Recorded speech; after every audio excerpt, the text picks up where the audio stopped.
Hello, hope we are well. See if this works.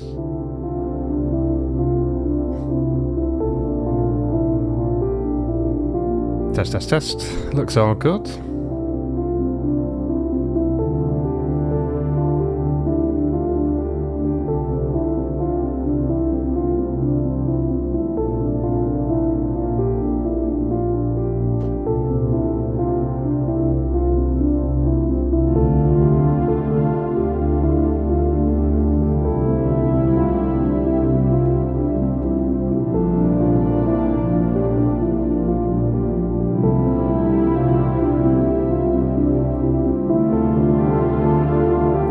Just do some audio testing.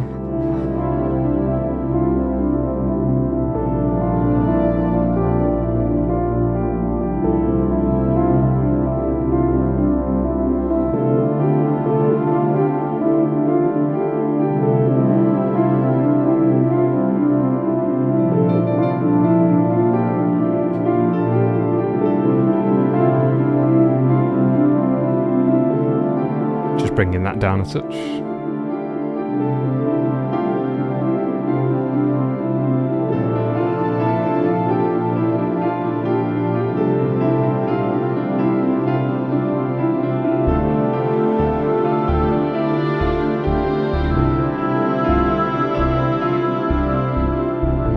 A little bit lower.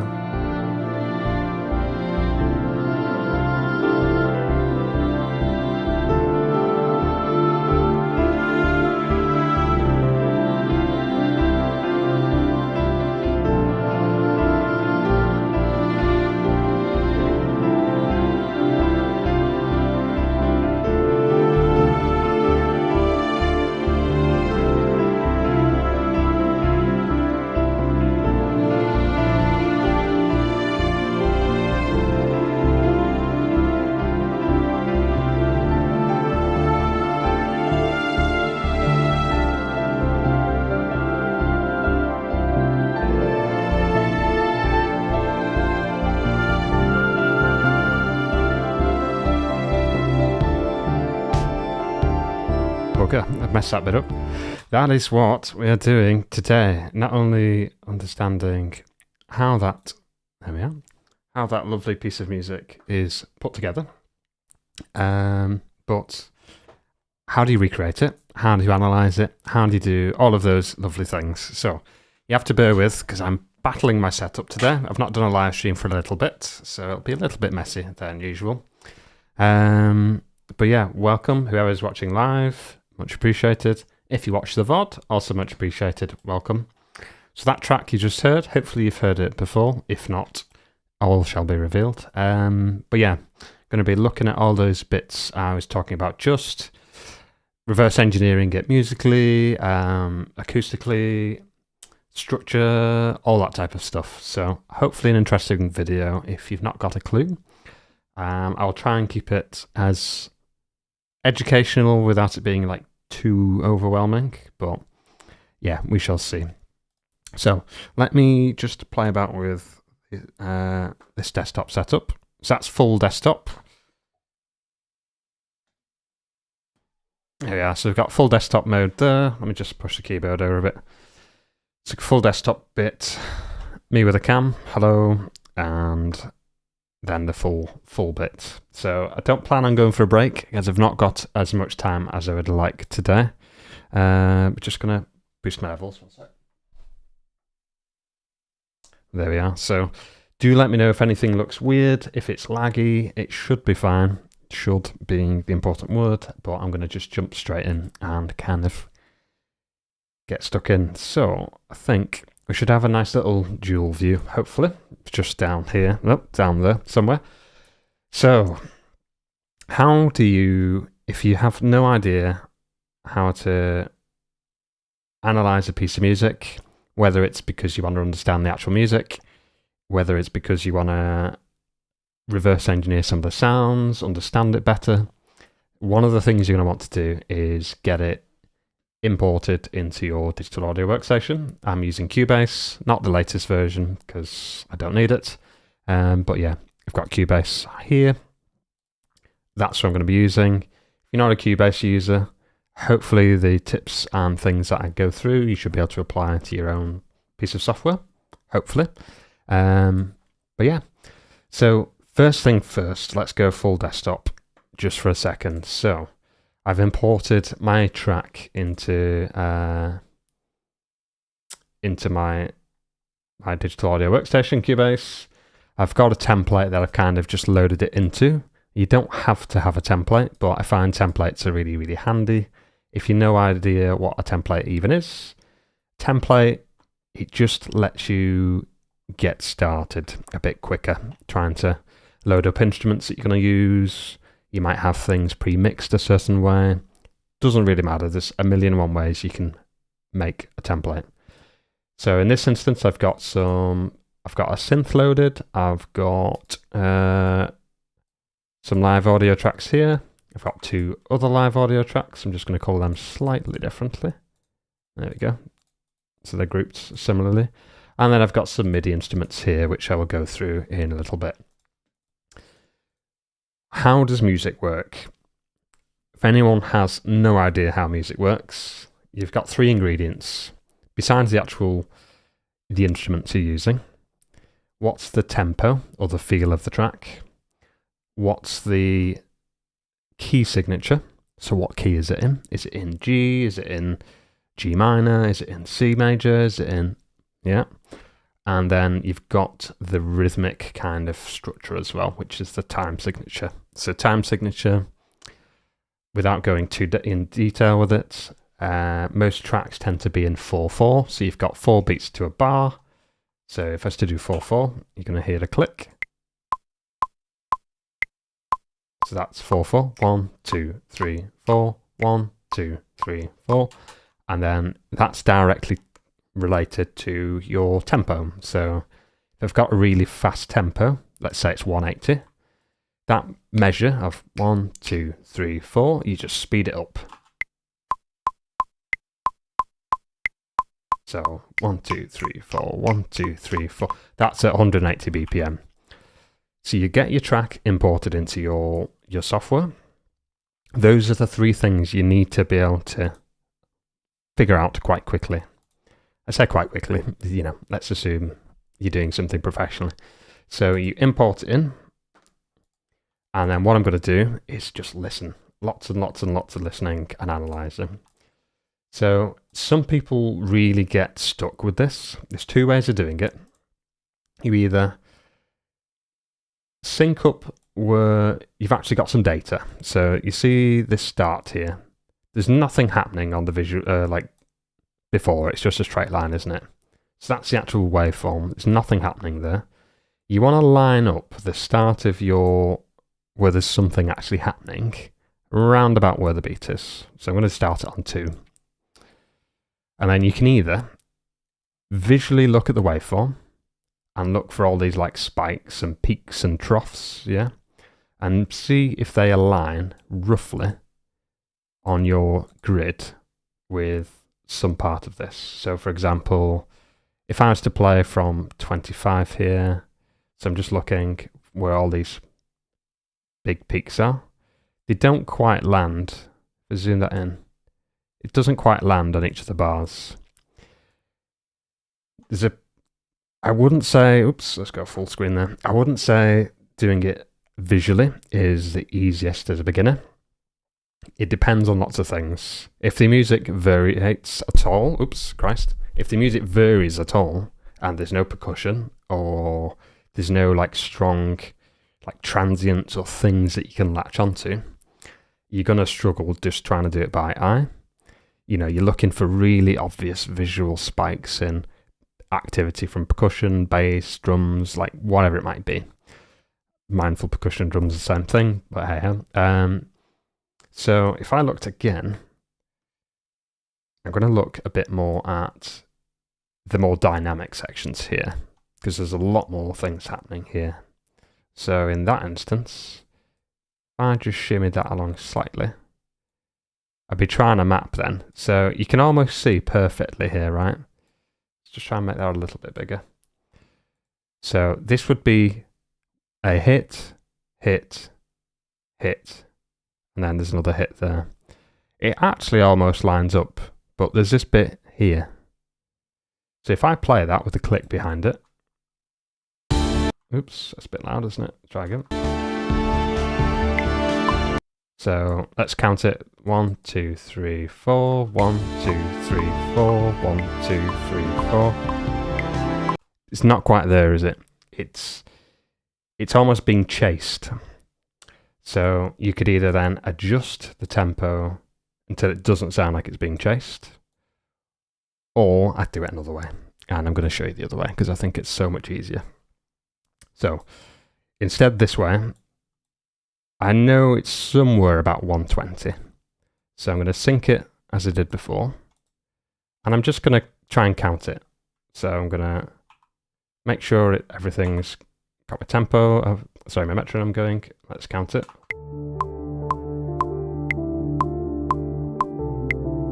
Yeah, so listen to that.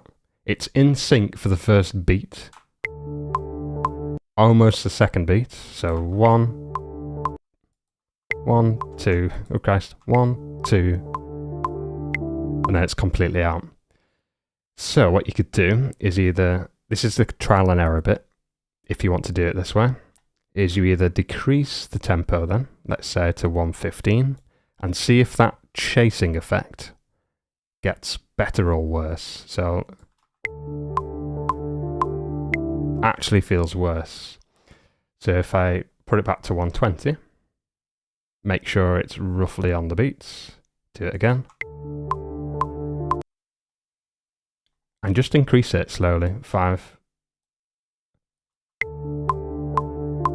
That sounds better, doesn't it? So instead of it being 2 bars in time there, you've got 2 and a bit. 1, 2, 3, almost 4 bars.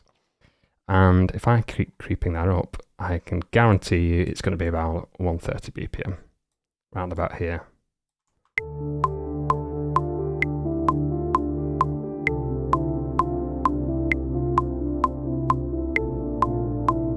Spot on, right?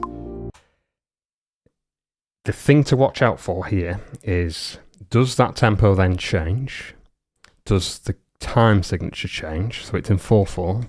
If there's a section where maybe it gets a bit more musically interesting and the time signature changes, the tempo might not change, but if it's in 3/4, it's going to feel very different. So I'll just show you what that feels like. If I change that to 3/4 very quickly.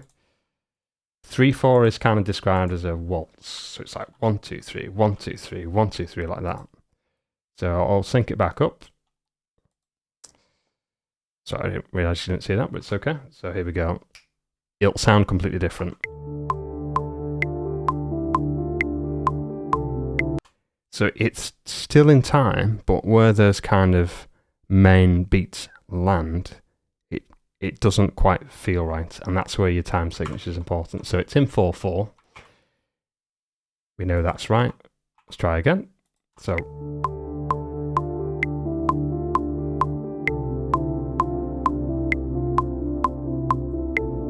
and then what you do is you could do a full playthrough and hear if it goes out. Just jump along to another section of the song.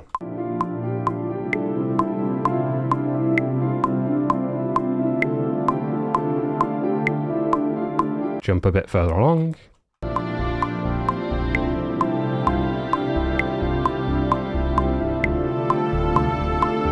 Still in time. And then obviously it's very different over here. Check each section and make sure that either the tempo doesn't change or the key signature. The time signature. So what I'm listening for here is a bit of a swell and a build up. The big hit should land directly on the bar, or the beat. It doesn't really matter in this instance. If I look at this here, this is bar 90. There's a lovely big hit right on the bar, which should tell me it's still in time. Same for here. Look, another big hit, just slightly off. Let's try it. Just go to 88.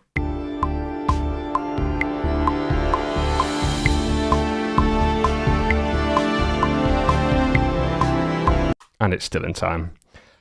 You could keep going all the way to the end and just make sure that's still in time. If it does change, you've either got a tempo change or a time signature change. In this instance, the reason I picked this track, there's no other changes, so it's a lovely one to demo, and it's a lovely song, so there we are. Right, so we know the tempo, we know the time signature, so it's 4/4, dead straightforward, 130. For some reason I've changed it back to 120, didn't mean to do that, just change that. So it's 130 BPM, pretty straightforward. What key is it in is the next question. So hopefully you know a bit about music. If you don't know anything about music, there's kind of chordal centers of tracks. It could be a musical kind of bass line that glues it together. It could be a melody, it could be anything. So I'm going to listen again, and I'm just going to play on my keyboard notes until they kind of resonate.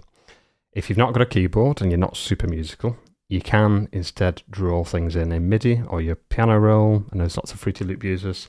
You can instead draw things in, but just listen to the bass if you can, rather than anything else.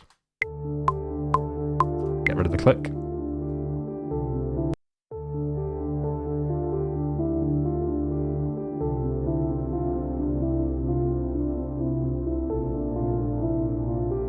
If you're struggling to hear it, well, what you could do, EQ it if you want. So I'm just quickly put an EQ on here. And I'm actually not going to do an EQ. I'm going to do a multi-band compressor very quick. And what I'm going to do is cut out those other frequencies. I know some people really struggle to hear it, so I'm just going to listen to these instead.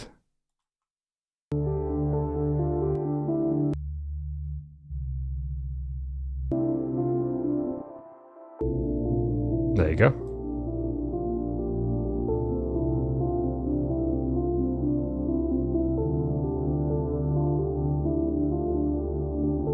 So there's just 3 notes. It starts, I'm going to just play notes at random. I do know what the notes are, which feels like cheating, but playing a synth, hopefully you can hear it. I'm just looking at, yeah, sounds like it's coming through. It's a pretty low note, isn't it? So I'm going to start low.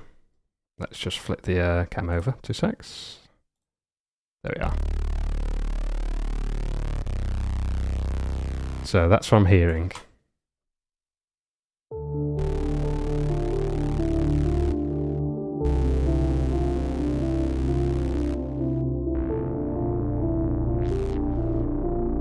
Try higher.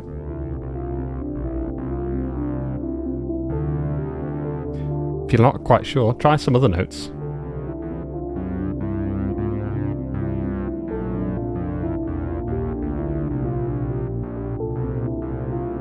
And you'll know what notes fit straight away. It just feels right. So it's got 3 notes in it. You've got a D, going to a C, going into a B flat, and back. So D, C,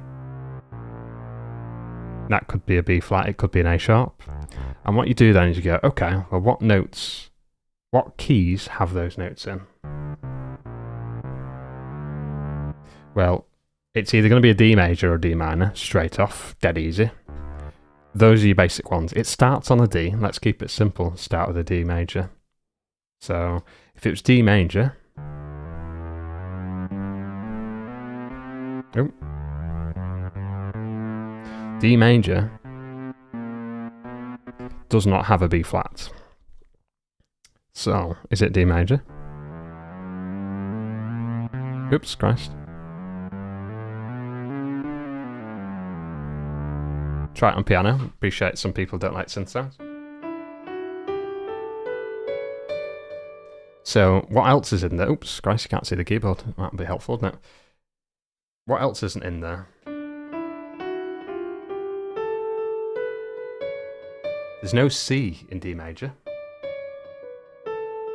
So it can't be C major. And then you just try the other one, D minor.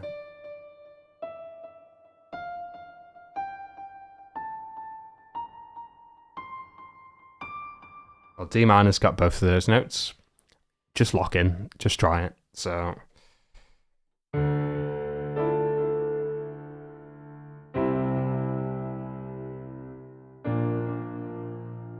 I'm just play that over.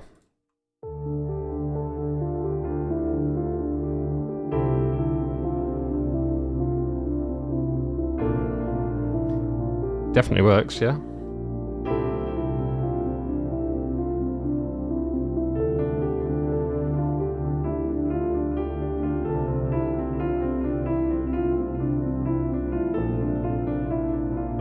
And 100%, obviously, because you've seen me playing that song, I know that's what the key is in. But most of what I learn, a lot of people ask me this, how do you learn stuff? I play pretty much by ear, and I just latch on to certain tones. So your D is like heavily used. You've got your sus chords.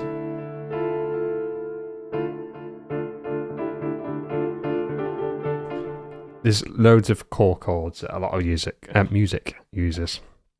So if I go back, I think we're actually still okay in this mode. Cool. It's like, oh, okay. So maybe you don't know any of that stuff. Well, what you could do instead is load up a synth or some type of virtual instrument, MIDI instrument, yeah? And you do the same thing. Now, the beauty of getting it in time, really important this, is if you're doing some type of MIDI or even just recording in time, it will quantize it so it's in time with the music. So if I try and play something in, which I will in a bit, don't worry, I'm physically going to be synced with the project, with the track and everything.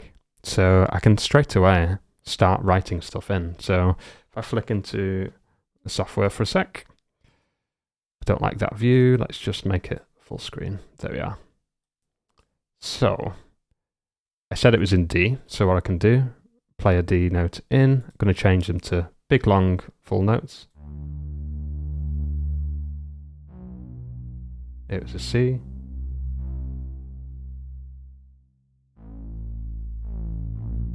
Something like that. So play it. Make sure I'm playing it properly.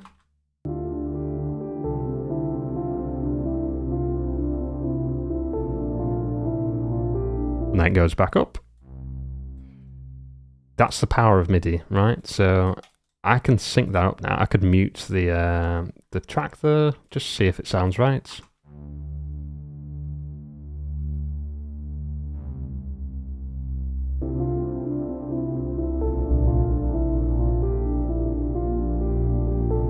So there's your bass line. The song literally will repeat that all the way through. It never changes key. If the song does change key, well, you look at what notes have changed and you kind of figure it out. I'm not going to go through a process specifically on, well, how do you figure it out or not, because I feel like my process, as someone who's not specifically innately gifted with music theory, I'm decent enough for it. Obviously, I'm doing what I'm doing, but some people just can sight read and look at two notes, know the interval, and I'm very close, but not quite. So yeah, so it's in D minor. If it changes, then you'd have to figure that out. It doesn't, so it's fine. So we know it's in 4/4, it's D minor. You can start actually either looking at the structure of the track now, or just playing stuff in. Not going to say what's right or wrong, because quite frankly, some people just get bored at this point and start mapping and writing stuff in. I'm sometimes like that. It's really handy if you're someone who's not super musically talented to map the chords in, if you was not sure. So I've got a separate marker track here, and what you could do is literally at each of these write what the chord is. So you could do D minor,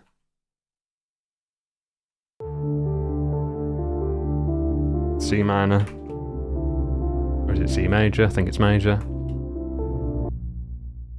And you will never, ever lose track of what chords are being played. Really important that for if you work on like quite a big orchestral track, or maybe not even an orchestral track, just a track where there's lots of musical fidelity and richness, you will quite easily get lost with what's going on. If you've, not musical genius, I am not, far from it. So use things to help you keep organized. Massive. So I've done notes or chords. You can do it a million and one different ways. I will also now do the structure. Now, structure, two ways of looking at structure. Do you look at what the actual musical structure is? So is it verse going into a bridge, into a chorus? Is it an intro and like a weird solo-y section? Or do you just look at something has changed here? Here's the kind of key points. In this instance, because I know it's a long musical piece, it's 6 minutes long, and also it's a game soundtrack, so it's not going to follow your traditional song structure. I'm just going to put markers in and detail what's happening, what's changing. We've got an increase in instrumentation, there's something coming in, coming out, wherever it is. So let's go back into here. So this is going to be my structure marker track right at the top here. And I'm going to then... This song's pretty slow. So it's about every 8 bars something changes. So if you listen...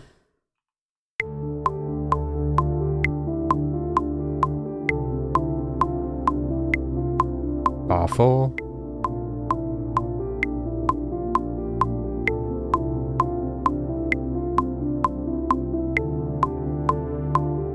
So an extra synth comes in with some extra attack. So put a marker on it. So 1 is track start or intro, yeah. Ignore the absolutely awful typing on that. I'm going to drop another one in then at 2. And already we've got between 2... I'm just thinking, so there's 1 bar, 2 bar, 3 bar, 4... 1 bar, 2 bar, 3 bar, 4. So let's listen to that. It's probably an 8 bar sequence.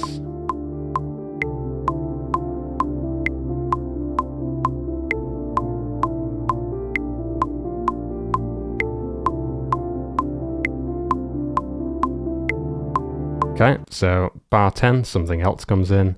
Guess what? At 18, something else is probably going to come in. Shock horror.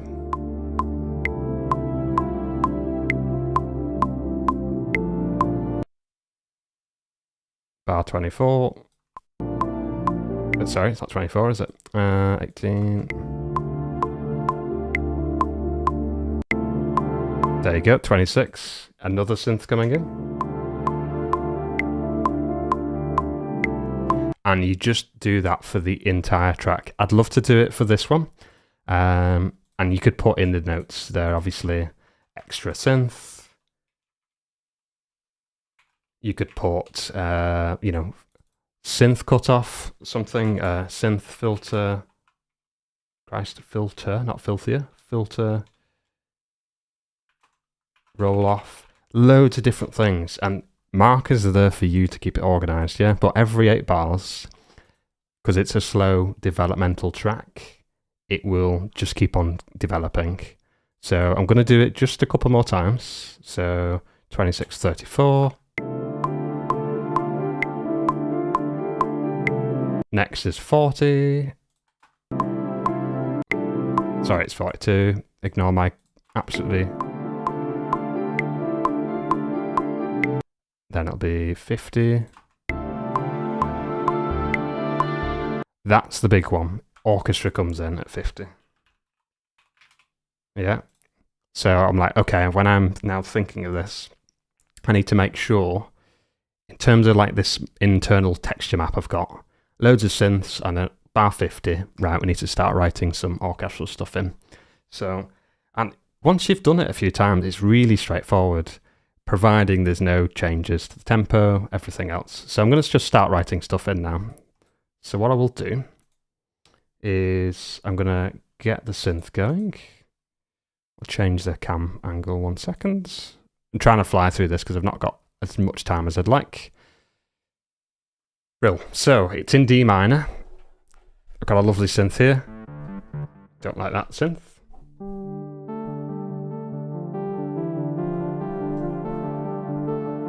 That's what it's doing. If you're like, oh my god, how have you figured it out? Lots of practice. But it's in D. So what you can do is just play that in. What I want to do though is, because of the way I work, is I need to get the MIDI notes out. So I've got the live audio. I'm just going to demonstrate this really quickly. So I'm going to play the live audio.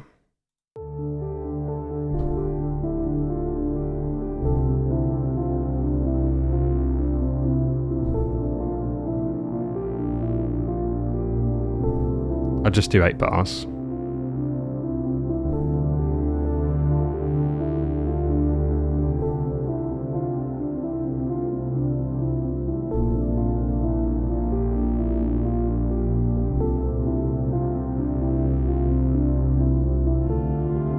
Another synth comes in. Right, so if I go back here, here's the audio I recorded, and I can play that back.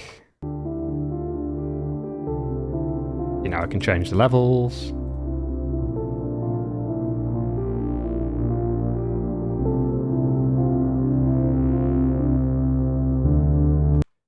Quite cool. However, MIDI lets you have the digital version of the actual notes, and using those notes, I can then plug in anything. So let me just record that, make sure I've got it ready to go. Get rid of that audio there, and I'm not going to show the cam whilst I'm doing it. I'd rather you just see what's happening on screen, right? So I'm just going to make sure that I've got some type of input coming in. Yeah. I'll record all of them together. It'll sound awful, but do not worry. And I need the backing track going. Just up the volume on that. And go again. It's the quirks of trying to do stuff live.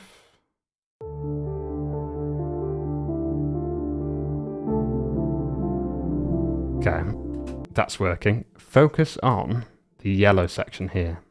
If you've not seen MIDI in action before, this will be fascinating for you.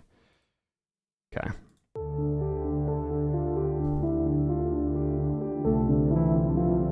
Would help if I played the right notes.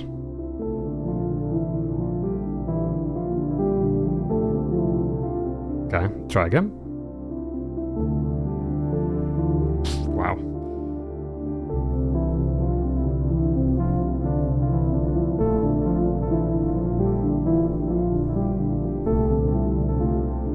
Yeah. So do you see all that data? Those are the actual notes. But I've got the best of both worlds. I've got the live data, so that's the actual synth sound straight from this. But then I've got the digitization of those notes, and I can plug those notes into any instruments. What you can actually do, let me just go full screen for this, because this might be interesting for some people. Some people ask, why do you have 2 keyboards? Well, loads of reasons. I'm not going to go through them because I've not got the time. But using that MIDI data, I can send those notes remotely to a keyboard in another country. Like, let's say I had a Juno, I'd love a Juno, I've not got one. I can remotely send those notes, and as long as the MIDI output, so those notes are being received by the other instrument digitally, it will then play the piano or the synth or wherever. I'm just going to show that really quickly, because people always go, why do people have like 12 bazillion synths? Well, you don't actually need to play all of them. As long as they're hooked up or daisy-chained to another keyboard, you can actually play them remotely. It's really cool. So I'll try and show that very quickly. So let me dip back in very quickly. Apologies. So that's the MIDI. What I'm going to do is I'm going to say, right, the input was this synth. It's my Nord Wave 2. I'm going to output it to my Nord Stage 3, which has a piano patch. Fingers crossed, you're going to hear a piano now when I play this. Maybe not. Or have I not done correctly there? Give me 2 secs.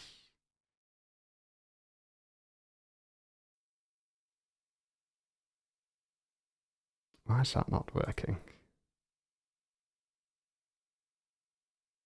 I don't think I've configured my MIDI correctly there. That'd be why it's not working.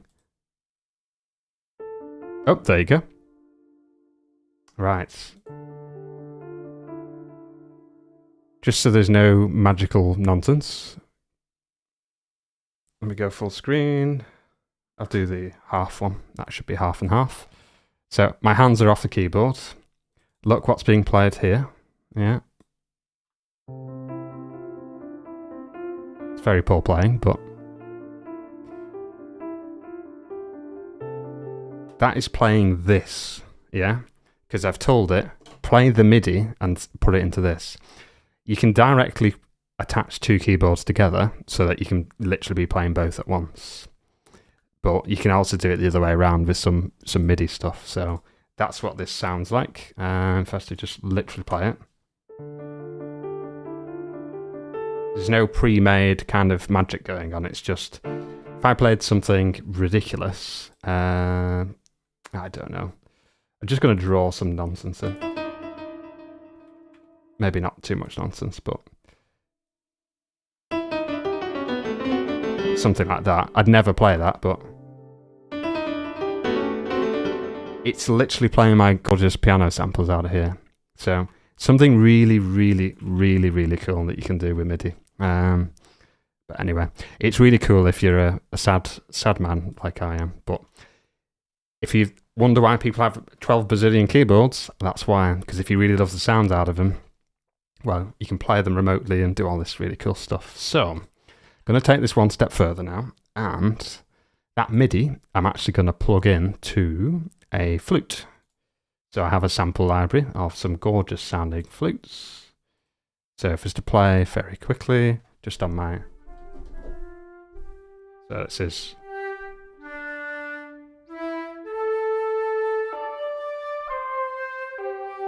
It's a nice little flute player, right?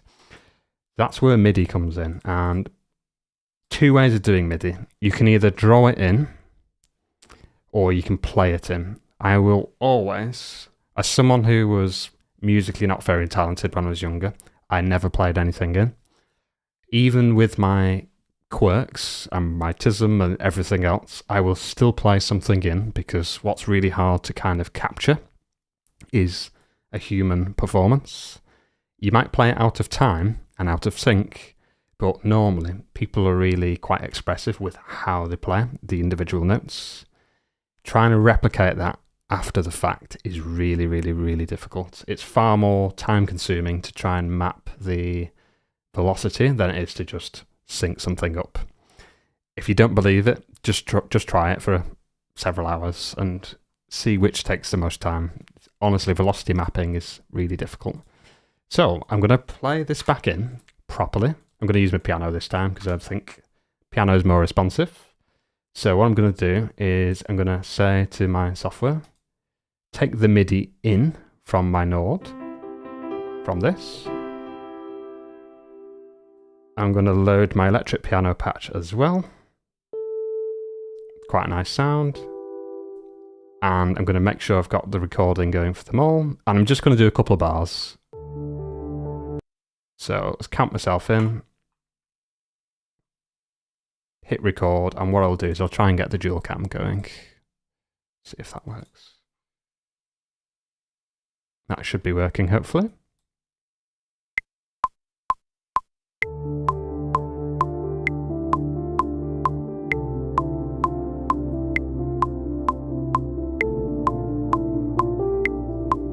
Okay, let's do it.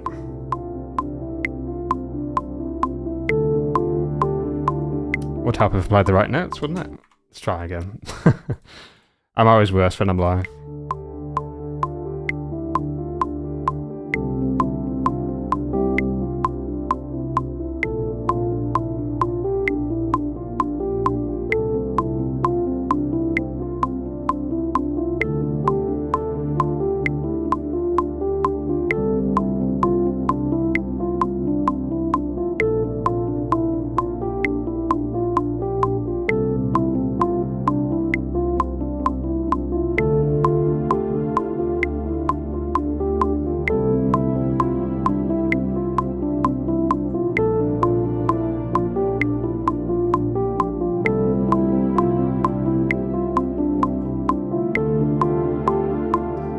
Fine, I've played a couple of wrong notes.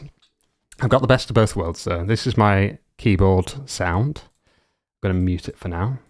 But I've got the MIDI, more importantly. And what I can do is tidy that up. Let's go full screen. Don't want to be just looking at my keyboards. So here's all the notes I play. Now, what I would say is, if you're not a professional pianist, always, always, always use MIDI, because not only is it a really good practice tool, so I mean, actually, this is really quite impressive.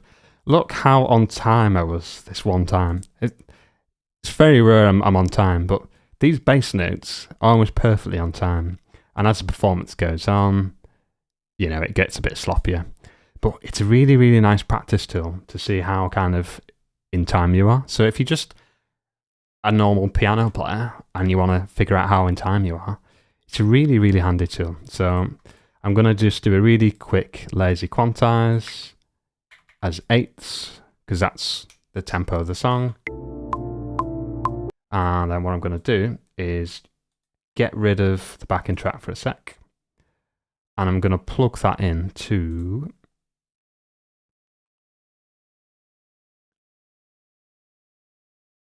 what can I plug it into? Let's try this synth. Can't remember where I even started. Here. Okay, so first things first, we've got a bass line in there and a melody line. So I'm going to just split those out. I'm going to duplicate it, so I've got a copy of it. I'm going to take all the melody bits out and just keep the bass line. So here's our bass. Get rid of the click, sorry. Oops, deleted the wrong bit. So there's your bass. I can repeat that over here. What I could do is either have a separate version of this then to do the melody. So I've just duplicated that. I'm going to bring this back over. And now trim the bass notes out, yeah. And let's see if I can get a sound that's quite nice on that.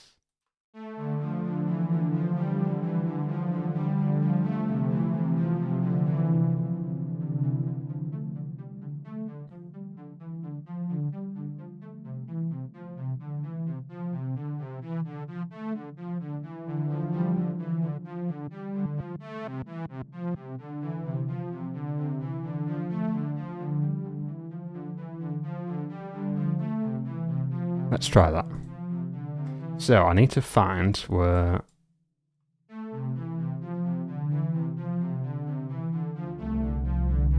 I need to sync them up. The firstly would be handy, wouldn't it?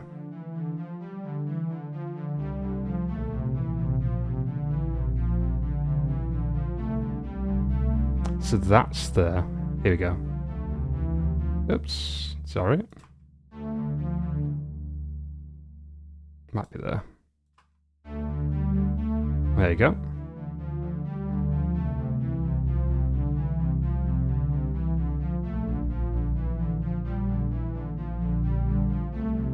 What could I do if I wanted to? Well, I could send that, couldn't I, to my lovely I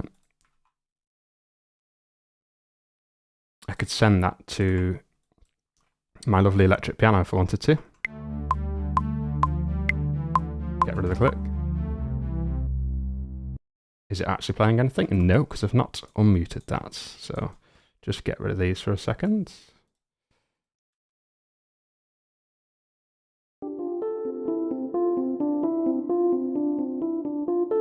Combine the two. Let's loop that.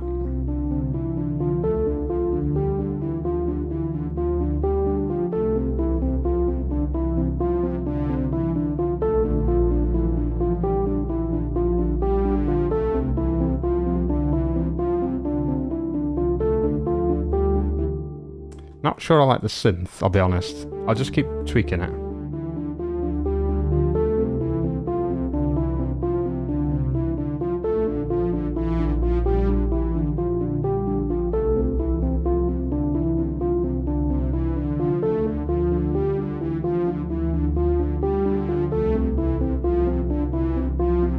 Let's try. I need like some type of bass sound. So if I do, let's try this one. This might be too delayed.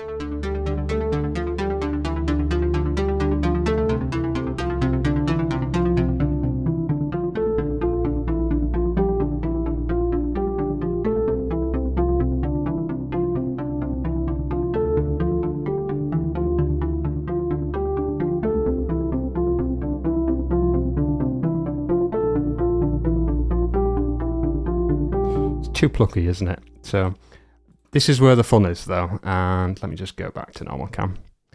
You, as a person, as a musician, have full control over that now. So if you listen to the original, like, actually, I don't like that synth, it might sound better with this. You've got full control to do that now. What I think's best and you think's best. Two different things. What I'm going to actually do is, so that's the main melody bit. And it pretty much just repeats all the way through. So I'm going to get some type of flute playing there.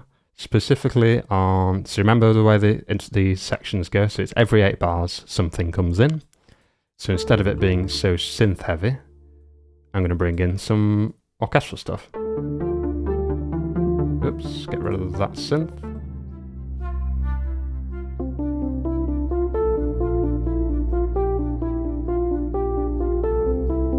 It's quite nice, isn't it? Now, what you'll be hearing is, so I was talking a bit before about velocity. So each of these bars is my velocity that I played in. It's pretty shit, to be honest, is the other way to describe it. So unlike in a live situation, well, I can't edit every single one of the notes live. Once I've committed, I've committed. But in MIDI world, well, you can change it. CUBASE, you can kind of artificially compress the notes. So I'm going to just make them a bit louder, because with this particular instrument, it's very expressive on the timbre. Like if you increase the velocity, it's got a bit more attack. So listen. If we go full,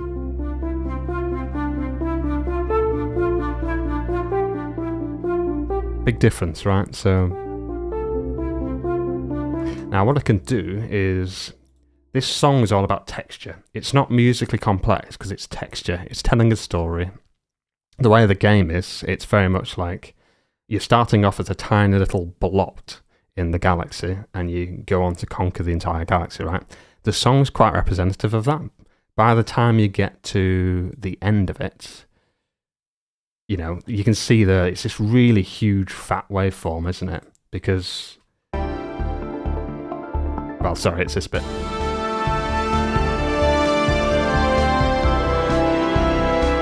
Compared to the loneliness of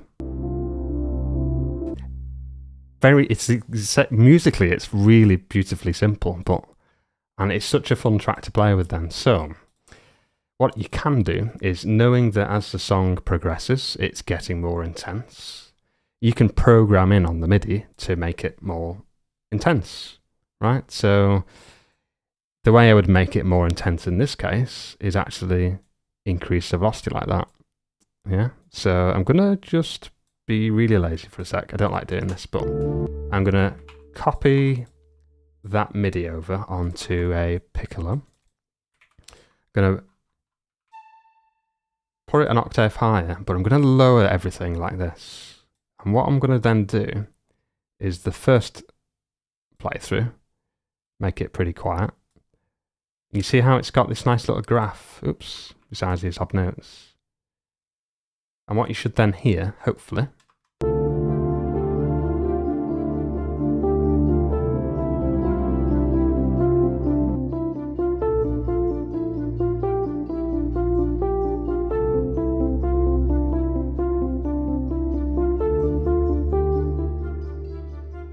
oops, would help if I kept that MIDI going. I'll fix that in a second. I think I can just duplicate it, to be honest. Probably be fine. My keyboard's out of action, I think. There we go, sorry. Whatever, that's not working, it's okay. Get rid of that. It's getting a bit messy, isn't it? There we go. What have I done there?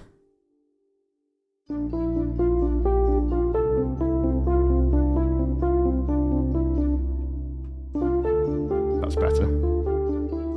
Ah, it's because I played it wrong. That's why it's thrown me off. Sorry.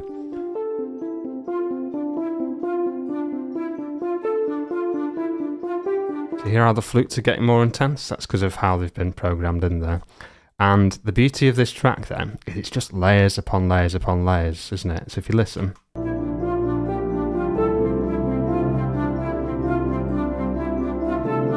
Get rid of those a sec. Sorry, it would help if I unlooped that. Apologies. Let's keep going.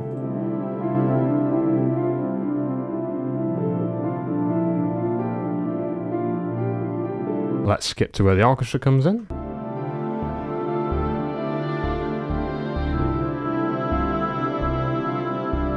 Zoom that out.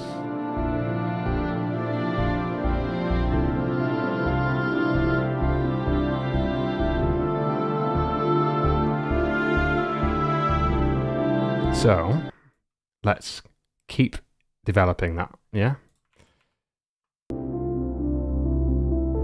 What I'm going to do is, I still want the flutes and stuff to come in, but they're probably going to come in later. So I'm going to start with the flute first, here. I'm going to dupe that over. Bear in mind though, it's going to keep this data, isn't it? So what I will do is bring that down, and then just bring the whole thing slightly up with a tilt towards going louder. Duplicate it again. And just continue that trend upwards. But then from here, we've got the piccolo doing the same thing, an octave higher. It's literally how orchestration works. What we're missing is some proper bass notes. So I'm going to grab these bass notes here. Now they stop abruptly before the actual note finishes. Oh, sorry, the bar. But I'm about to put this on a stringed instrument, and if you wanted to keep it really realistic, you have to stop or change your position on the fretboard. So that actually is okay to keep in. So I'm going to copy that over onto a lovely bass. I'm also going to do the same thing on a cello. And then get rid of the synth for a second. I just want to hear how that sounds.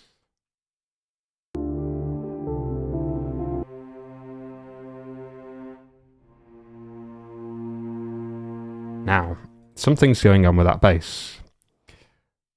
So let's solo it. It's making barely any sound. Now, here's a quirk with some orchestral sample libraries. Sample libraries, what on earth are those? You might be thinking if you don't know anything about it. It's literally a tool that lets you... Someone paid tens of thousands of pounds to sit in the studio with an orchestra for a day, probably weeks realistically, playing every single possible note in every single possible way. So that when I press my C on my keyboard, would help if I actually played a note, wouldn't it? Wow, it's not actually playing. Why is that not playing? Sorry, 1 second. This is how you know it's live and not some fake nonsense. Try again. There you go. It's very quiet though. There you go. So I'm playing C there, and it's playing on a bass. If I play another C higher. Yeah. Someone recorded those, they put it into this incredibly intelligent, incredibly computer-heavy, resource-hungry software, so that I now have an entire orchestra at my fingertips. People think that is insane. It's really cool. What I would say, though, is it doesn't replace an actual orchestra. It's great for mocking stuff up and dubbing stuff, but if I could sit with an orchestra for a day and record something, of course I would. But guess what costs far more money and time? Sitting with an orchestra for a day. So this is the kind of happy intermediate. So what we'll do, let me just flip back in then. So there's my bass, and one thing that you've got to do if you're using sample libraries is understand how the notes get triggered, because strings are really expressive. So in this case, I've already told it, here's what note to play. I've told it how hard to play it, but in this instrument, or in this case, it needs additional info. So I'm going to tell it, I want you to play it. I want you to play with this modulation, which is on the modulation wheel on your keyboard, and expression. Not going to go through everything to do with it, but those are controlling things that determine how loud, how expressive, how nice it sounds. So it wasn't having that included. Now, it does. So I need to copy that over for the foreseeable. And I could increase the expressiveness. It doesn't matter. I'm just kind of mocking stuff up at this stage. And I need to do the same thing for the cello. It's not going to sound superhuman at this stage, but that's okay.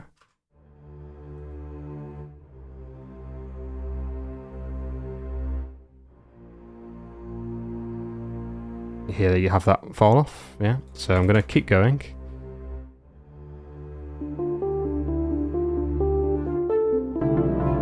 Oops, get rid of that.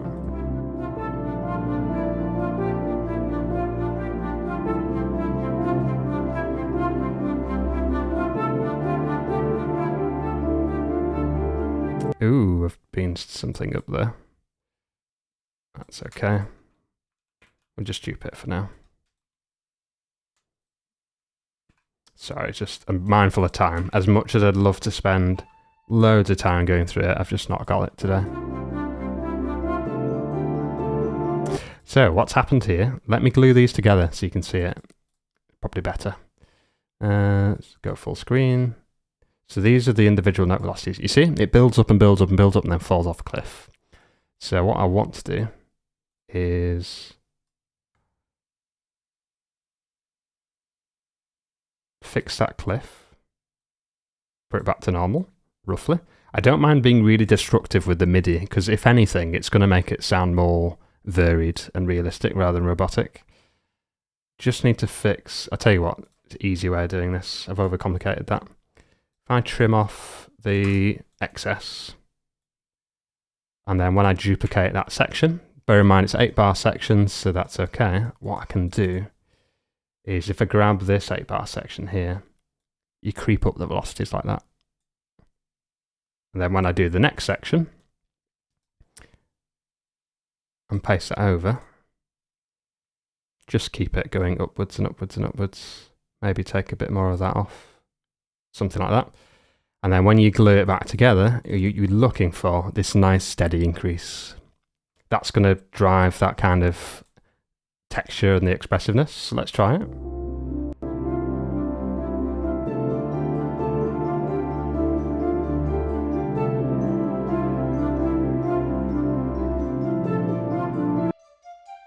Something going on with the piccolo. Think it needs to be higher. That'd be why. Better.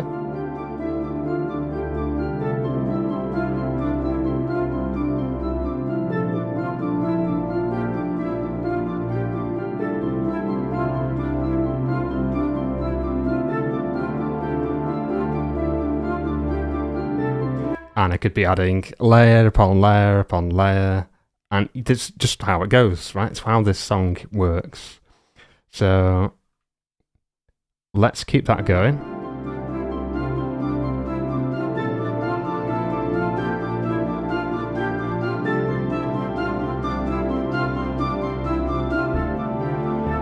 And then it falls off a cliff.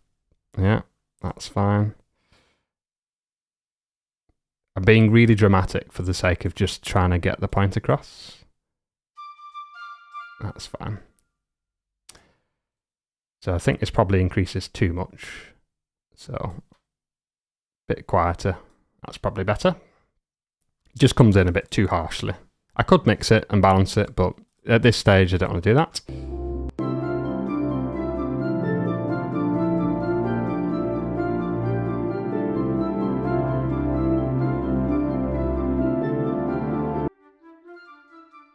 Now, something interesting happens with certain frequencies.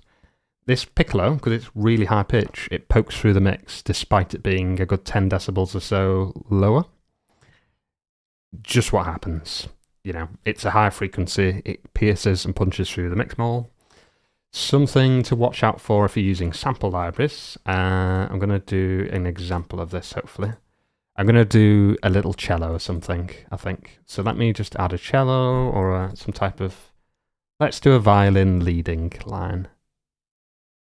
Do a viola. Violas are lovely. I'm going to do a staccato, which is kind of like a short attack.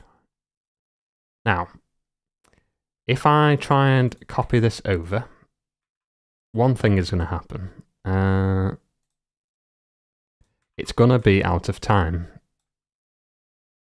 So listen to this. I'll play it with a click.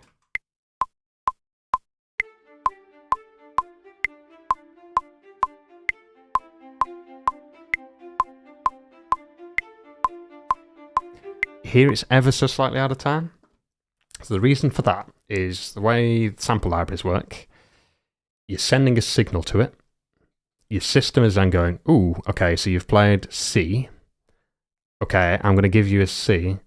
Here's the velocity. Here's this. Here's that. Here's all the things that you've asked for MIDI-wise.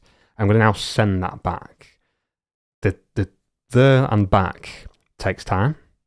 And the time roughly on a decent system, depending on lots of different factors, it's about 20 milliseconds, sometimes 30, sometimes less. On this particular instrument pack, it's 20 milliseconds. So you either have to offset it to the left slightly so that it plays quicker and it triggers the sample quicker, or you do a time offset. CUBASE is fantastic because it does have a track delay. So it's got, let me see if I can zoom that in. I don't think I can. Up on this left-hand section, I apologise if you're trying to watch on mobile, there's a section there that says track delay in milliseconds. So I can actually just delay that track starting by about 20 milliseconds. And then what you should hear, hopefully,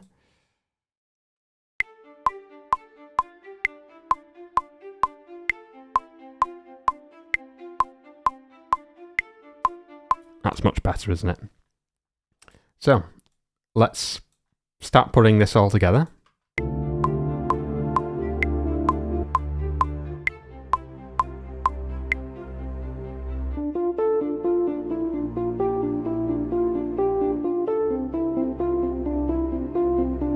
I think what I'm going to do on my piano playing, I didn't use a soft pedal. So I could soften how that sounds by adding that in. Again, remember, the MIDI is talking to my keyboard, which is nice, so I could just replay it in. Most of the time I do. When I'm not pressured for time, I'm obviously going to just look to try and add that in. Let me open a full MIDI editor, bear with. Now, something really dangerous can happen if you're editing MIDI in this way. If this was feeding into loads of other tracks that were using that same MIDI, it's going to apply it on every single MIDI track, which would be disastrous. In this case, it's not, because it's only feeding into the piano. What am I looking for there? Why can't I find what I'm after? Let's add a new one. Show use controllers. Sorry, I'm having an absolute brain fart here.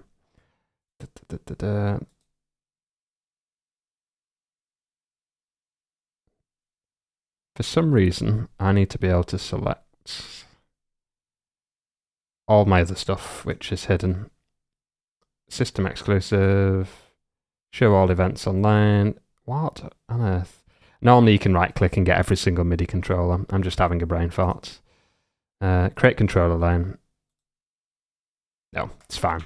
Loads of ways of doing that. I could just literally do this, which is I'm literally going to put my foot on my soft pedal, hit record, and now I've got on here, if I show the, there you go, soft pedal's turned up. So I've now got a soft pedal. I don't know why that's not working. I'll have to look at my setup later. So remove these lanes. Just look at this soft pedal. Oh, God, soft pedal, bam. And then what you see, that's really hard to see, isn't it? Try doing it in this way. There you go. You have this. So that little graphy bit is where I literally pressed on my soft pedal. And what I'm going to do is, rather than it coming off, I'm going to keep it on. And then I'm going to attach that to the rest of this MIDI. And then it should soften it, hopefully.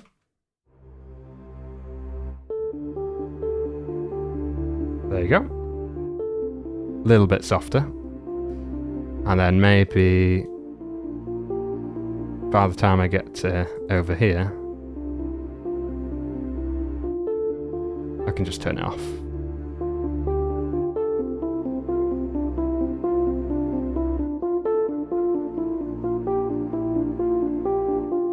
I could also play with the velocities, remember? That's going straight into my piano. So I could just go, actually, rather than playing it so heavily, let's kind of compress it a bit and bring it down and do a little bit of a kind of, let's see what that sounds like. That also works. We've got a problem with the cellos and the basses. Again, that comes in really too quickly. You can change all that. I'm not going to spend all my time that I've got today just showing you how you can control stuff with MIDI, but there you go. So I'm going to carry on developing this then. So where was the string section? I might not have actually...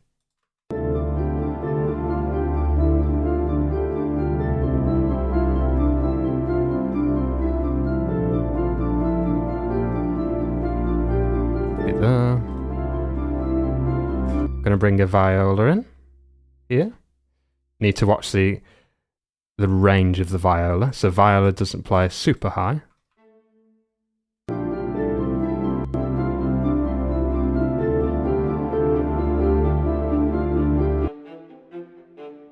Plays higher than that though. I've underestimated that.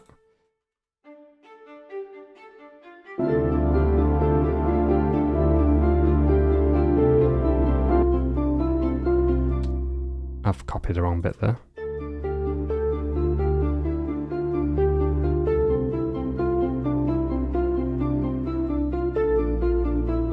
And I can build 1,000,001 extra layers on that. Honestly, it would take me no time at all, right? What I could do is duplicate the MIDI and actually then bring in my actual synth, which is the Wave 2.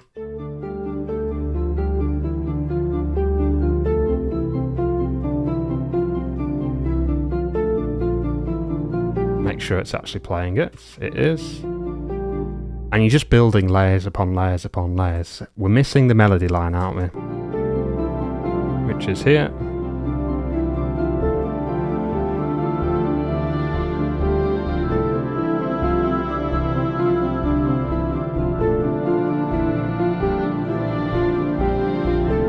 So there's a flute and there's a string. So I'm going to play the string bit, sorry, the flute bit first. Rather than play this in, I'll show you how you figure it out MIDI. So it's in D minor. Start somewhere in D minor and you'll figure it out. So the notes are pretty long, aren't they? So let's solo just that and the flute.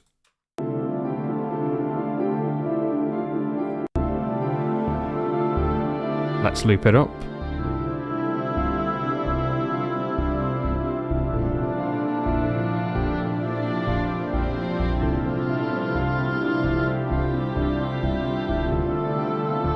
Okay, so it's starting, it sounds like close to D.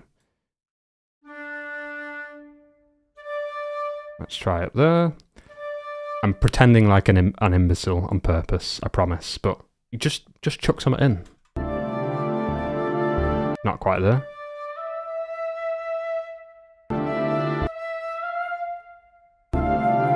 None of these notes are wrong, by the way. It's just not the right starting note.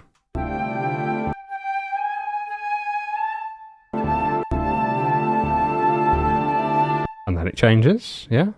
So bomb, up, and then down. Just try it. Listen to the rhythm of it, and then back down.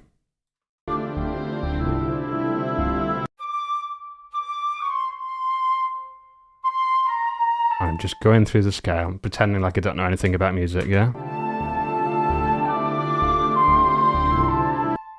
Obviously not that, it goes lower.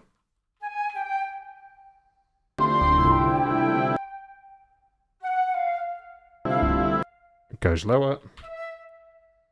And you can really, it sounds really stupid, but with enough effort and perseverance, you're just chipping away and plugging notes in. That's not how I like to roll personally.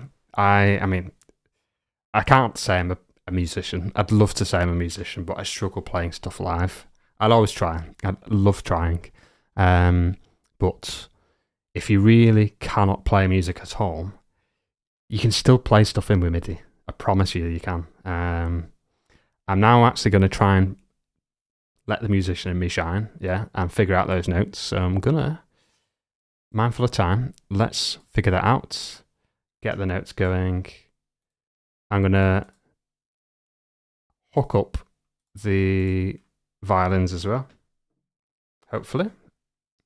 Just need to make sure I've got myself attached to the...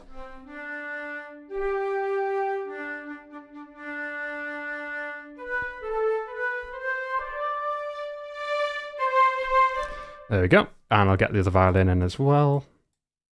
So let's get all three in, because why not? It's fun.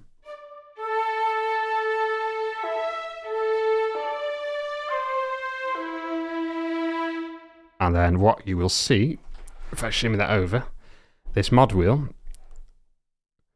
controls how expressive those are. So I'm going to keep it low. And then as I pull it full, you get that expression, yeah? I do have one of these things. Christ, that's, the light on that is awful. Ghost Note Audio Conductor. I love this thing more than anything. It controls all the essential stuff for orchestral stuff. Pretty fantastic kit. But I'm trying to keep it basic for those who don't know anything about anything. So mod wheel is what I'm going to use. All right. So let's get back into the meat of it. It's going to take me a couple of goes, this, so I'm just going to audition a bit.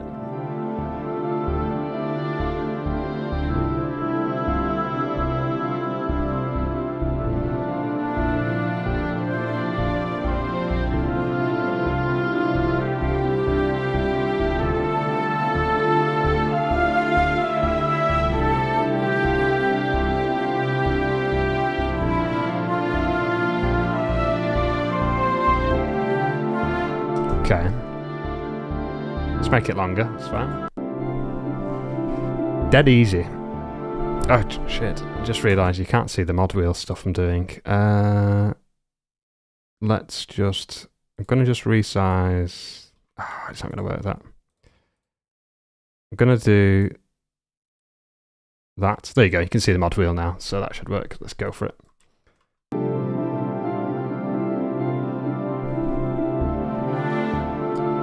Christ, let's try again. Sorry, the mod wheel thing threw me off.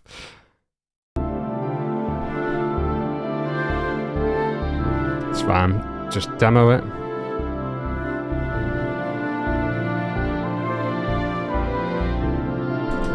Okay, so it's starting here.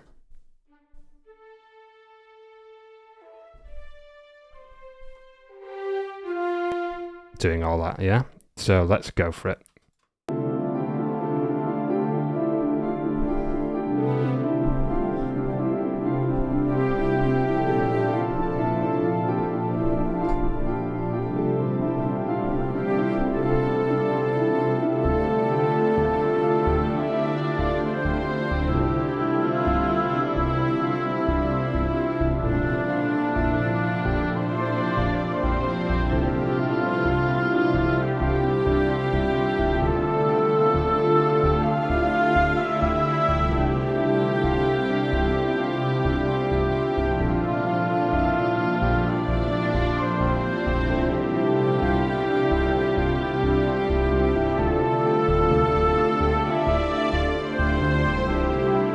Almost.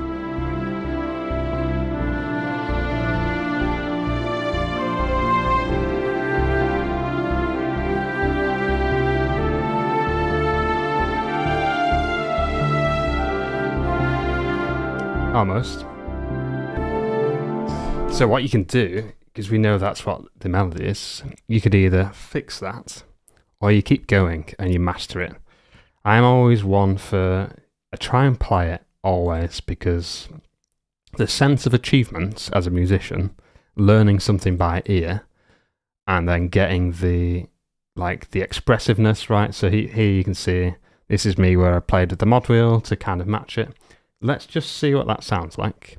Not a bad little demo run, that's. So let's play everything else but the backing track. Okay, it's going to be awful, but it's fine. I don't mind embarrassing myself.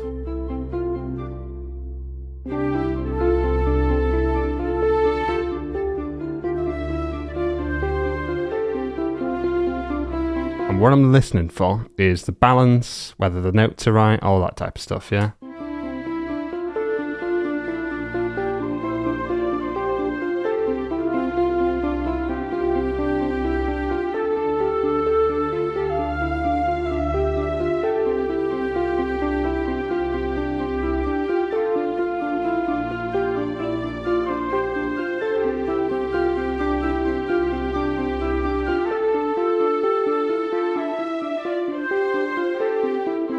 And I'm just going, right? Let's try again. I think I've figured it out the third time round. But what you can do, I've got so many beautiful sounding solo instruments. I'm just going to go for it because I can. So...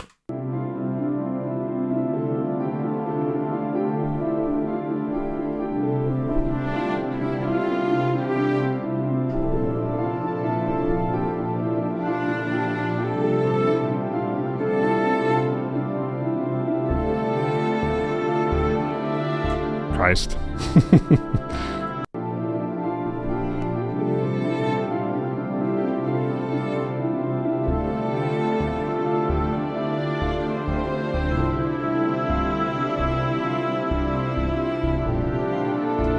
Bummer.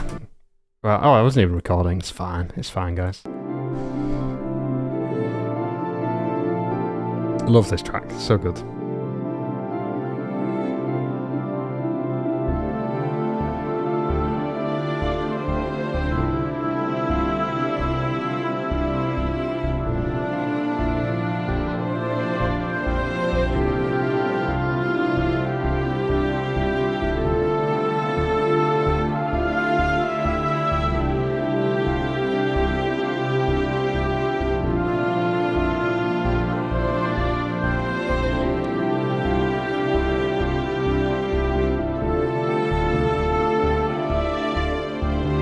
Damn it, so close.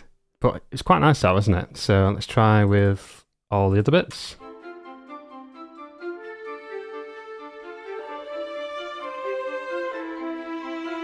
Ooh, lovely.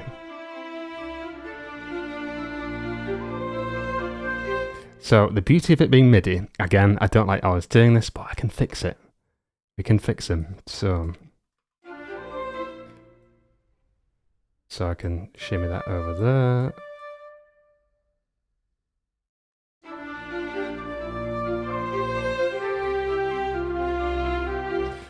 That should have come here. And you can do this. Like, there's some people that will get really, really like offended for you doing MIDI correction. Quite frankly, if you're composing and writing, it's all anyone does.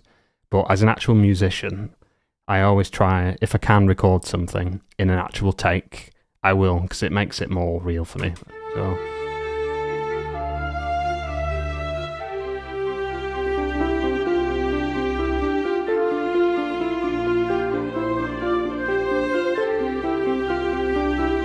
And again.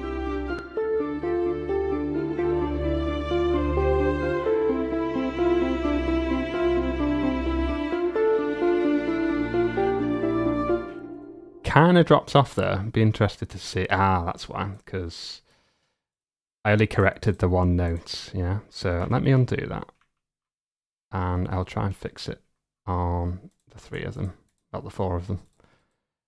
And this is just to get the sound bit right. Yeah.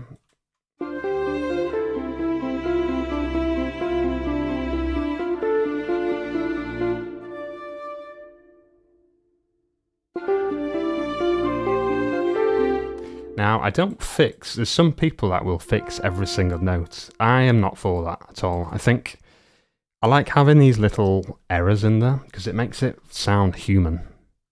You know, like, I'm going to go on a bit of a waffle here, so apologies, but it's really important because it puts people off. But the difference, if I played a piece of music today and I asked every single person who watches this video to play the same piece of music.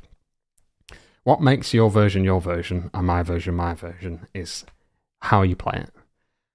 Let's say I had 100% note accuracy. Even if we had the same piano, same note accuracy, and we played it exactly the same, it would not sound the same. And that's what makes music so amazing.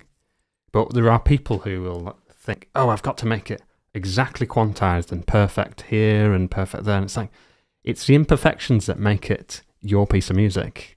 Or, you know, like, don't get me wrong, sometimes you've really got to go, okay, that note's a million miles over there when it needs to be there. And that's fine. But like, yeah, it's just a musical thing that people really get caught up on. So I tend to keep stuff unless it's really obvious.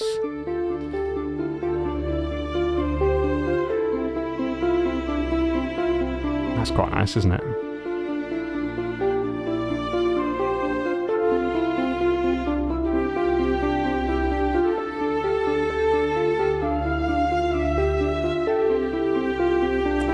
And then it's a textural piece. So what you can do is loop that, yeah. Let me find the point where it ends. I think it's here.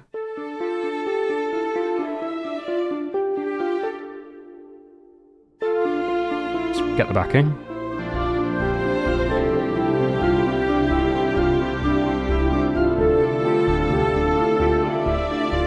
Okay, so that's where it repeats. So what you could do is, let's tidy up the start and end points here. Get rid of that. Duplicate that. Tidy it up. So now I'm going to have to fix where that starts because the note's getting cut off. There you go. But what I'm going to do now is it's texture, it's layering. So I'm going to save it. And I'm going to load in one of my favourite instruments, which is a string quartet from Contact. Whether it's in my multis, I don't think it is. Load Creme multi long. Let's do that one. Oh, you stupid son of a... Let's try Contact 8, sorry. Sometimes the samples don't play nicely with versions. Let's try again. And I'll have to wrap up in about 15 minutes, unfortunately, but I just really wanted to show you the power of a simple piece of music being layered so simply and effectively, hopefully. What am I doing? I hate... There we go. Oh, God, I hate the latest version of Contact.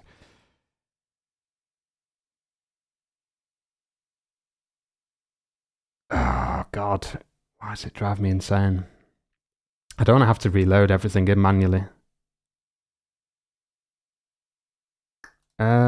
Shit. I'm just mindful of time. Why can't I figure it out? It's up here. Sorry. Smooth Ray Moments. Creme. Bam. This will load in now, hopefully.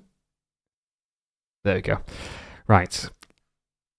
This will hopefully either sound spectacular or it will sound spectacularly shit. We will find out in a few moments. I might need to do some balancing on it as such, but let's go for it.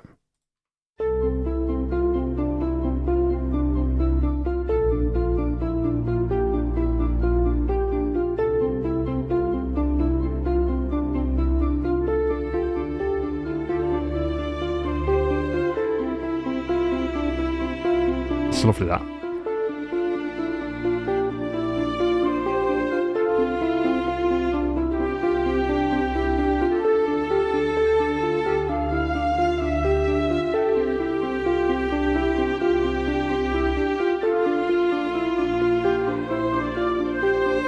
Obviously the mistake there.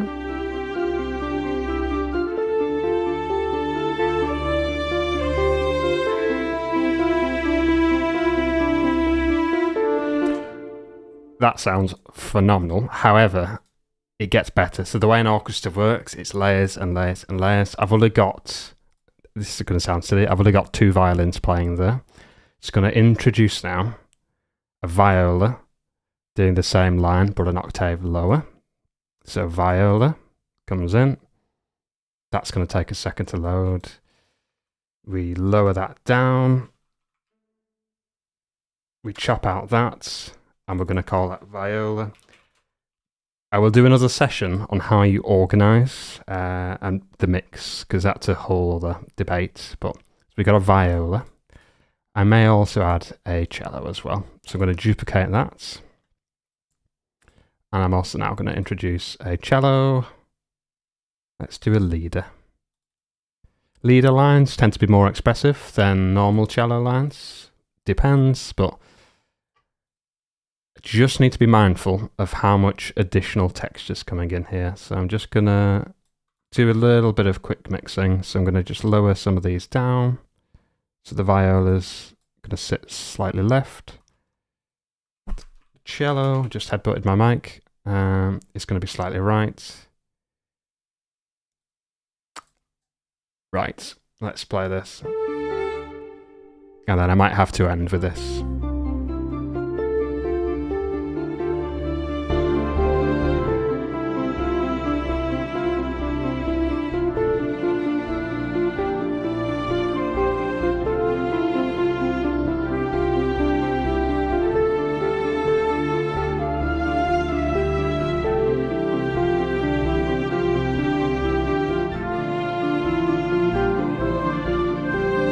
Here we go.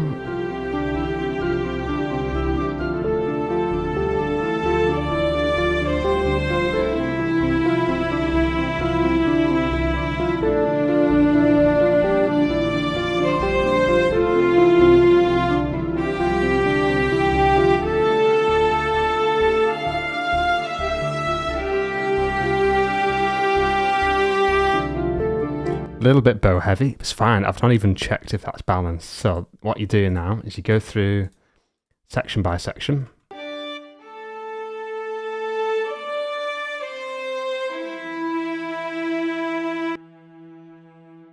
So here's the two newest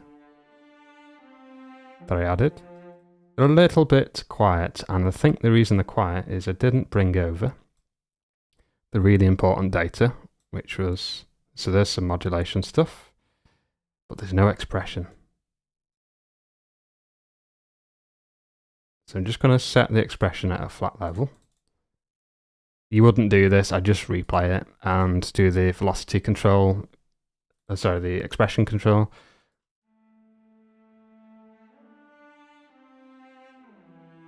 I could also just boost them.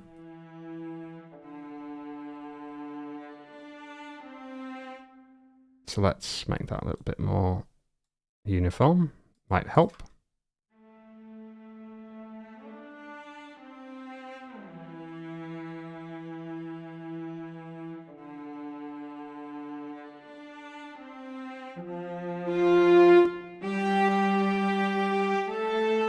So what I'm going to do here is also tidy up that dodgy note. It cut off dead early. Where was it? There. Still need to sort out these two lines. So what I'm going to do then is I'm going to bump this kind of curve up here. This is a little bit advanced, so if you're lost, do not worry, it's fine. I'm just going to bump this section up here so that it's a bit more loud. And then we'll try again. And this is kind of like when people say, oh, MIDI's really cheating. It can be, but also in the hands of someone who's really good at it, it sounds, you program, I spend more time programming MIDI than I do actually playing music in sometimes.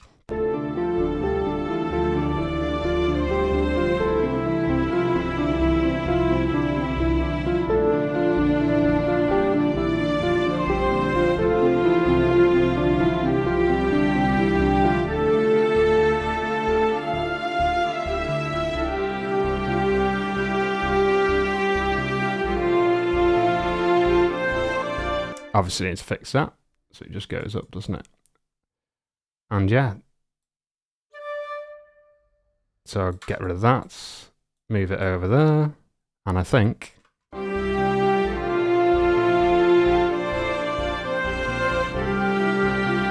would help if I fixed it for the others. Lovely that, isn't it? So let's get rid of the backing and let's kind of go back to that from the start. I'll do a separate video on how you organize it mix-wise, because quite frankly, I could do an entire 2-hour session on how you group things, how you mix things together, what's the thought process. There's loads and loads and loads and loads of different things. But to kind of summarize, whilst I've got literally 5-10 minutes, is you import your tracking, you do some mapping, so you either tempo map it, you kind of figure out, okay, where is the tempo, sorry, what is the tempo, are there any changes, does the time signature change, so does it go from 1, 2, 3, 4 to suddenly 1, 2, 3, 1, 2, 3, all these types of convos and things to look at, and then you start programming stuff in or writing it, playing it, however you choose to.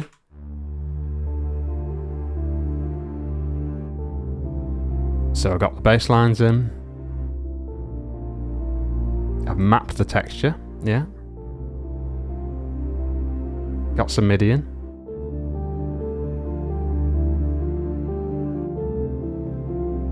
And as you do your playthroughs, mix it as you go.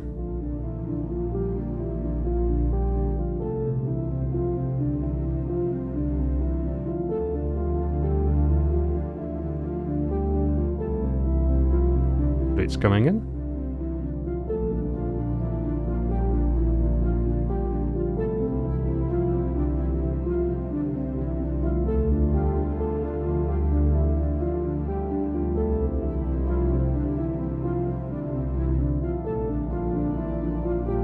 I could add some little melody lines in there, wouldn't take me long at all.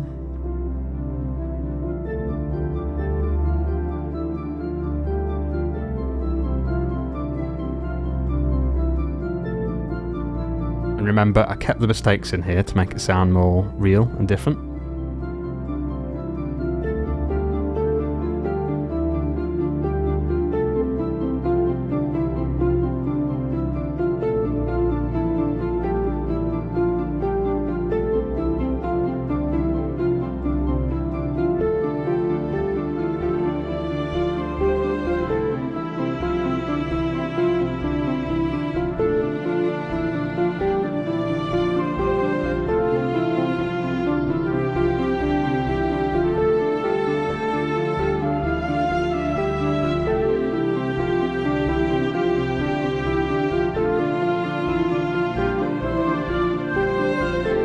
Mistake there.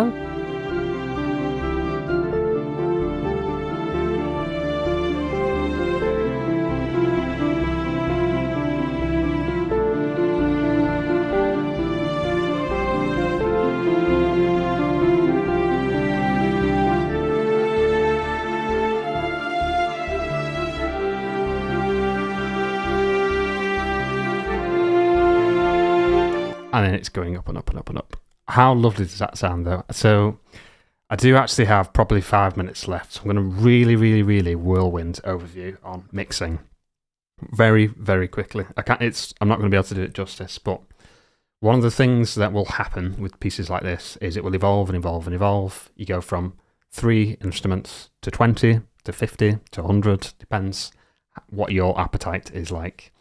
If you do not mix and group things, then it's going to be really hard to manage. So the way I do it is, let's keep the cam going there. You can group in lots of different ways, instruments together. So you either group them harmonically. So you might group all your melody stuff together. Yeah. You may also group your strings together. You can then group your bass lines together. You can do it loads of different ways. I do all of them, and by the time I'm finished on some of my advanced projects, you see at the bottom there where there's groups. On the track that I've got going at the moment, I've got about 52 groups, which is like, what? But it does include some stem stuff that. So what I will do is I'm going to split apart words, all my string stuff together. So this is I didn't label this properly. So staccato strings, I think it was a viola actually. Split apart what's playing long melodic stuff. You don't have to group it, just split it apart. So what's playing long melodic stuff versus what's playing, you know, short attacky stuff. So at the bottom here, I've got my short stuff. And then above it, there you go. Here's all my long note stuff, yeah? So I've got some bass stuff above of that, that's fine. But yeah, what I can do then is I can grab all of those. The way it works in Cubase is you group them together and then put them in a folder. In most of the software, you tend to send them to some type of bus. So I'm going to call this strings, melody, lines, something like that. I've already got one, as you can see. Get rid of that. It's fine. So yeah, I've got a string melody line bit there then, and I'm going to turn that green so that it matches. And then what you can do is then balance those sets of strings together.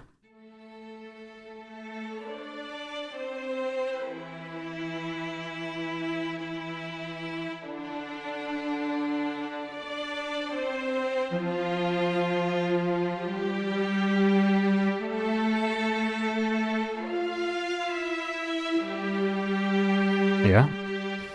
And then when you listen to it in the entire mix, you don't need to come back to those faders unless you really have to.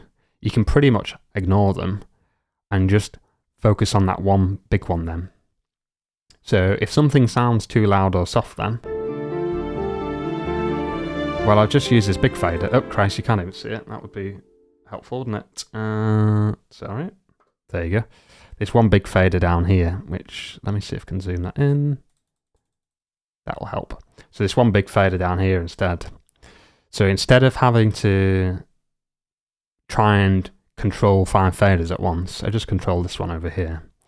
There's something to be said, and again, this is why I wanted to make another video, gain staging. People are obsessed with gain staging. Just be aware of what it is and why it's important, is all I would say. I wouldn't get lost in it too much. Just be aware that if I'm trying to do some really precise movements on an actual mixing desk, you've got more control up here. Let me see if I can... That's much better. Look at that. Right, okay. So, I've got more control here. So I'm moving that about 2 inches on my screen. Down here, it's going from 6 decibels to 0. Huge set of range, right? If you was at the bottom of your fader, down here, and did that same 2 inch of movements, well, you're going from -30 to -15.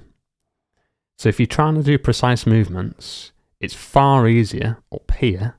I wouldn't push over 0 personally, but it's much easier and you've got far more control here versus down there, because the resolution of the data here, it's a completely different scale basically. So that's why people gain stage it. So what does gain staging mean then basically? Well, you're pretty much artificially enhancing the volume or the level of a particular track, normally through like a plugin or something, so that, let's say it's actually balanced around -20 dB, where you artificially boost it back up to 0 so that your fader sits around 0 rather than down there. Do you actually need to do it? Honestly, no.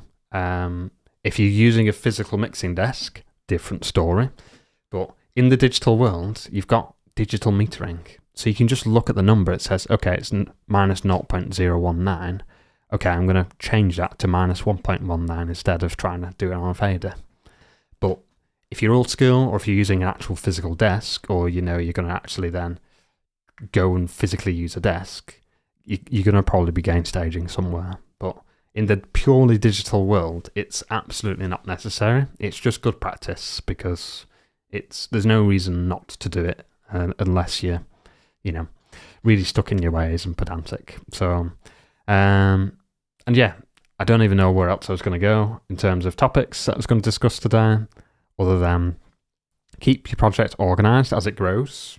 Spend some time making sure that you're not just going, I'm going to add another 12 strings, and then you're like, oh my God, I can't mix it. It's so complex. Just take your time with it.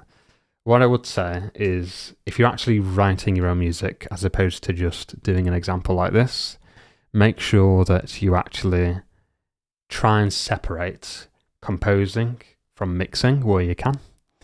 Do it a little bit ad hoc, because obviously you're going to have to, just to keep a balance. But what you'll find is, if I come to compose something, or sit down to compose, I get way more done than I do if I'm kind of just, let's see what happens. Sometimes some of my magic happens when I just sit down with no plan, to be honest. But yeah, mixing and mastering and production stuff, try and separate it where you can if you think you need the limitation. I'm someone that works great by saying, if someone tasks me with, right, okay, I need this track and it needs to do this and it needs 4 instruments and be exactly 16 bars, that's great. If you're working without limitations and you need them, it's kind of hard. So anyway, I should shut up.